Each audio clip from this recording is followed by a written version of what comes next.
ಖೊಮೇನಿ ಬೆಳೆದದ್ದೇ ಭಾರತದ ಹಣದಿಂದ. ಆ ಇಸ್ಲಾಮಿಕ್ ಕೇಂದ್ರಗಳ ಜೀವಾಳವೇ ಆಗಿತ್ತು ಲಖನೌ ರಾಜನ ಬಡ್ಡಿ ಹಣ.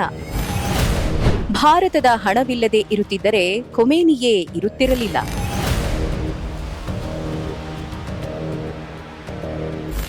ಅಯಾತೊಲ್ಲಾ ರುಹಲ್ಲಾ ಖೊಮೇನಿ, ಇಸ್ಲಾಮಿಕ್ ಕ್ರಾಂತಿಯ ಪಿತಾಮಹ. ಈತನ ಹೆಸರು ಕೇಳಿದ ಕೂಡಲೇ ನಮಗೆ ನೆನಪಾಗೋದು ಇರಾನ್ ದೇಶ. ಆದರೆ ಇತಿಹಾಸದ ಪುಟಗಳನ್ನು ತಿರುವಿ ನೋಡಿದಾಗ ಆಶ್ಚರ್ಯ ಆಗತ್ತೆ. ಆ ಕ್ರಾಂತಿಗೆ ನಾಂದಿ ಹಾಡಿದ ಖೊಮೇನಿ ನಾಯಕನಾಗಿ ಬೆಳೆದದ್ದೇ ಭಾರತದ ಹಣದಿಂದ. ಎಸ್, ಲಖನೌ ರಾಜನ ಬಡ್ಡಿ ಹಣವೇ ಇರಾನಿನ ಇಸ್ಲಾಮಿಕ್ ಕ್ರಾಂತಿಗೆ ಅಡಿಪಾಯ ಒದಗಿಸಿತ್ತು. 1978ರಲ್ಲಿ ಆ ಲೇಖನ ಖೊಮೇನಿಯನ್ನು ಭಾರತೀಯ ಕವಿ ಎಂದು ಜರಿದಿತ್ತು. ಜನವರಿ 7, 1978ರಂದು ಇರಾನ್ನ ಪತ್ರಿಕೆಯೊಂದರಲ್ಲಿ ಅನಾಮಧೇಯ ಲೇಖನವೊಂದು ಪ್ರಕಟವಾಯಿತು. ಅದು ಖೊಮೇನಿ ಅವರನ್ನು ಮತಿಭ್ರಮಿತ ಭಾರತೀಯ ಕವಿ ಮತ್ತು ಬ್ರಿಟಿಷ್ ಏಜೆಂಟ್ ಎಂದು ಹೀಯಾಳಿಸಿತ್ತು. ಅಂದಿನ ಇರಾನ್ನ ದೊರೆ ಶಾ ಪಹಲವಿ ಖೊಮೇನಿಯ ಭಾರತೀಯ ಮೂಲವನ್ನು ಬಳಸಿ ಅವರನ್ನು ವಿದೇಶಿ ಎಂದು ಬಿಂಬಿಸಲು ಪ್ರಯತ್ನಿಸುತ್ತಿದ್ದ. ಆದರೆ ಈ ಅವಮಾನವೇ ಮುಂದೆ ರಾಜನ ಪದಚ್ಯುತಿಗೆ ನಾಂದಿಯಾಗಿಬಿಡ್ತು. ಲಖನೌ ನವಾಬನ ಸಾಲದಿಂದ ಧಾರ್ಮಿಕ ಕೇಂದ್ರಗಳ ಸ್ಥಾಪನೆ. ಅವಧನ್ ನವಾಬ ಘಜಿಯುದ್ದೀನ್ ಹೈದರ್ 1825ರಲ್ಲಿ ಬ್ರಿಟಿಷ್ ಈಸ್ಟ್ ಇಂಡಿಯಾ ಕಂಪನಿಗೆ 10 ಮಿಲಿಯನ್ ರೂಪಾಯಿಗಳ ಸಾಲ ನೀಡಿದ. ಈ ಸಾಲದ ಬಡ್ಡಿಯನ್ನು ಇರಾಕಿನ ಶಿಯಾ ಪವಿತ್ರ ನಗರಗಳಾದ ನಜಾಫ್ ಮತ್ತು ಕರ್ಬಲಾಗಳಲ್ಲಿರುವ ಸೆಮಿನರಿಗಳಿಗೆ, ಅಂದರೆ ಧಾರ್ಮಿಕ ಕೇಂದ್ರಗಳಿಗೆ ನೀಡಬೇಕೆಂದು ಸೂಚಿಸಿದ್ದ.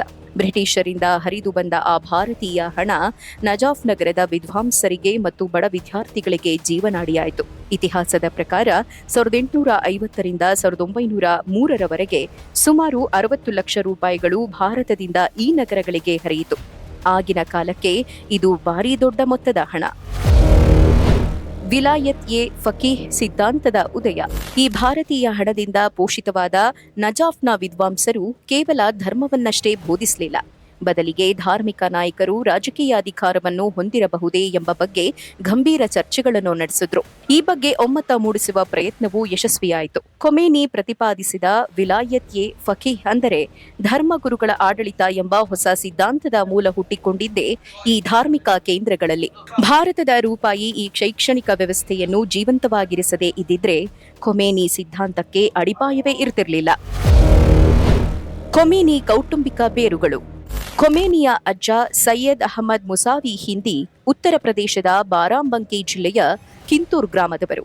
ಅವರು 1830ರ ಸುಮಾರಿಗೆ ಭಾರತವನ್ನು ತೊರೆದು ಇರಾನ್ನಲ್ಲಿ ನೆಲೆಸಿದ್ರು.